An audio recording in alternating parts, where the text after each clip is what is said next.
Watch this dot. It's just going up and down, nothing fancy, and the curve it draws is a sine wave. Now add another one. Faster, smaller, stack them, and another. Look what happens. The bumps sharpen, the curve flattens, it snaps into a square. That's what we're doing today. Every repeating pattern you've ever seen, it's secretly made of circles. Let's start with one circle. Just a plain circle and a dot riding around it at a steady speed. Now we track the height of that dot, how far above or below the middle it is, and we plot that height over time, off to the right. Watch the curve appear. Up, peak, down, through zero, down to the bottom, back up, smooth, familiar. That's a sine wave, and it came from a circle. Let's pause for a second. Freeze the dot somewhere in the upper right. Drop a line straight down to the center axis. We've got a right triangle, the angle the dot has swept out. Call it theta. And the height of that triangle?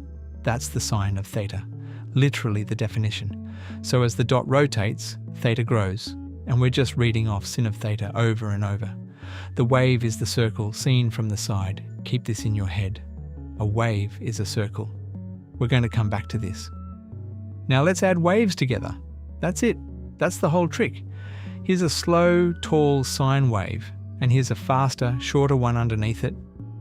Pretty boring on their own, but watch what happens when we add them. At every point in time, we just take the two heights and stack them. Sum on the bottom. Look at the sum. It's not a clean sine anymore. It's got little bumps on top of bigger bumps. It's wobblier. More interesting. Let's slide the amplitude up on the second wave. The bumps get bigger. Now, change its frequency. Faster wiggles ride on top of the slow curve. Add a third wave. The sum gets even more textured. Add a fourth. Now it's really starting to look like it has a plan. Like it's trying to be some specific shape. And it is. With the right ingredients, we can aim at any shape we want. Let's aim at something hard. A square wave. This thing. Flat on top, flat on bottom, jumping vertically in between. Sharp corners. Nothing about it looks like a sine wave. There's a dashed version of it in the background. That's our target. Start with one sine wave, the fundamental. It's close-ish in spirit. Same period, same general up and down, but way too round. Add the next one. 3 times the frequency, 1/3 the amplitude. Tiny correction. The top of the sum flattens a little. The sides get a bit steeper. Add the 5th harmonic. Flatter, steeper. Add the 7th, the 9th. Watch the counter. N equals 15, N equals 51, N equals 101 is locking onto the square. The flat parts are flat. The jumps are nearly vertical. Look at the corners though. Those little overshoots that just won't go away. No matter how many waves we add, there's a stubborn little blip right at each jump. That's a real thing. It has a name. We'll save that for another day.